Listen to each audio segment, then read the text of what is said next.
Hi, I'm Farmer Scott. I'm a retired shop teacher, and now I love to spend my days on the farm in West Virginia. You might find my videos helpful. I go over machinery, basics, how-tos, and show you how to do things. Thanks for watching.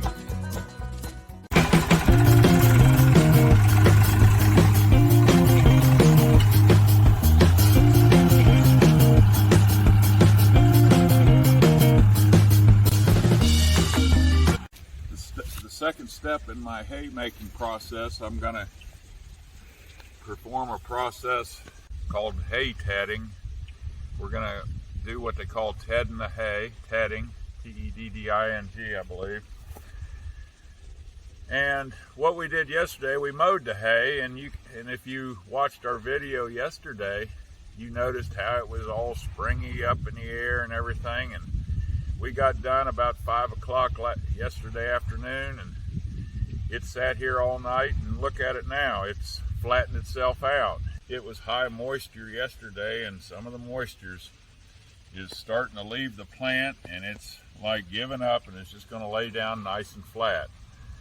So today we need to run a machine over this called a tedder, and what it does, it stirs up the hay, and it lets air get underneath and the sun get to as many stems and plants as we can get to. And you can see what we have here.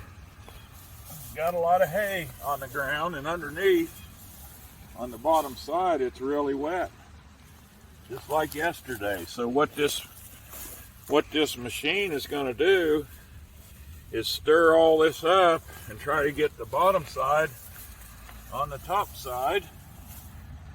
You can see how it's wringing wet underneath. I'll do this over here too.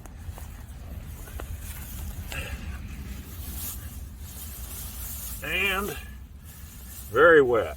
But what this machine's going to do is just simply stir it up with 2 rotors, 2 baskets, and kind of loft it, separate it a little bit, and get the air so it'll flow underneath, and the sun hit the top and penetrate some of the bottom stuff and dry it out naturally with the sun.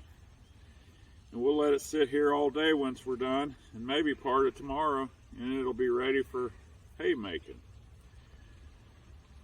Now the machine we're going to use today is pretty simple. It's a small horsepower tractor. It's a Mahindra, 45 horsepower. Pretty dependable tractor. And then the machine I have is just a real simple tedder. It's just what they call a 2-basket tedder. It's made by Galfre. And at the time when I bought these things, I just bought the farm, and I didn't have a lot of cash flow, and that's what I could afford. And both these machines still work great, and probably will for years to come. Before we get started, you can see how this thing will turn. Actually, I think it turns that way. And and what you do is you turn this handle to adjust it. The front ones, it tilts it up and down, and it's kind of tilted downward to where it just skims the ground. You don't want to dig too much. It's probably a little set too deep, and you don't want it to beat the ground because that's hard on the machine. It's still a little bit low. Now let's see what we can do here. I was going the wrong way, I believe. Yeah, there we go. There, that raised the front side up a little bit. Now it'll skim the ground a little bit smooth. As you can imagine, if you have those teeth dragging the ground all the time, it'll wear your machine out. And the teeth, and so it doesn't need to hit the ground. It just needs to get maybe about an inch above the dirt, and just rake the cut hay out of your hay field. So you can see that's about right there. You should be able to turn that like that. And if it was too low, it'd be hitting and scraping the ground. And as it is now, I think it's just about right. It's PTO driven right here. This is the drive shaft, or the power takeoff shaft, and it comes out of the transmission of the engine, and it turns. And it doesn't take much power to operate a machine like this. You can probably get by with a lot less horsepower, probably 25 horsepower to handle a little tedder like this, as long as you had your PTO and the hookups for it. Doesn't take much power. Now, if you get a bigger one, of course, you need more power, more engine power out of your tractor. But as it is, this handles it easily. We're getting ready to ted this part of the field, and you can see where we cut yesterday and how the hay's laying there now. It's laying there like I mentioned earlier. It's kind of settled down over about a 12-hour period. The sun's been hitting it this morning. It's still morning, about 11 o'clock. And the hay's starting to feel the effects of the sun. It's pulling all the moisture out of what we cut, and it's settling down, and it's actually laying down pretty tight to the ground. So what we're doing, like I mentioned, we're going to use a hay tedder.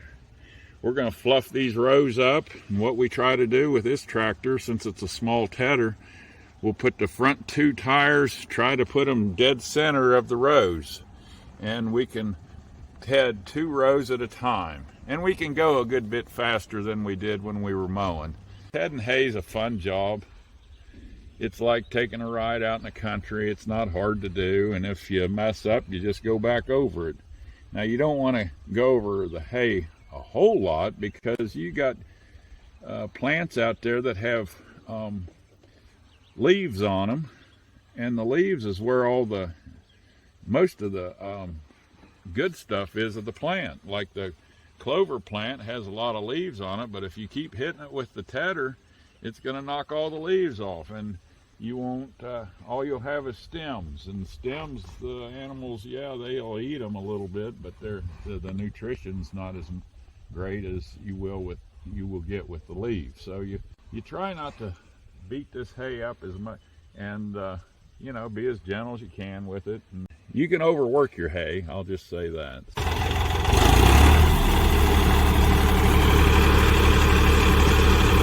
Now, after showing you how that tedder, I engaged the power takeoff, and you saw the 2 baskets turning, you can see it doesn't take much imagination to see what it's actually going to do once we engage into these this hay we cut yesterday.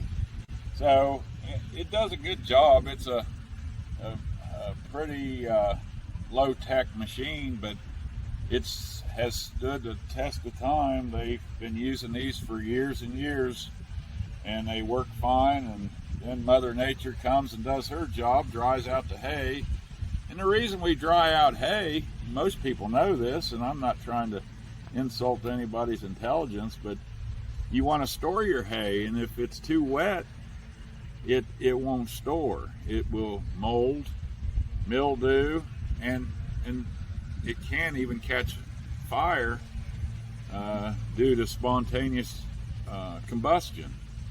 And you got to watch your moisture levels in hay, and so you want to get it dry. You don't want to get it too dry. You can do that too and have just nothing but sticks. But you know, it's not rocket science. But on the other hand, you got to know a little bit what you're doing about when it's too wet and when it's too dry. You usually got to worry about it being too wet.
Okay, as you can see, this is what we just went over.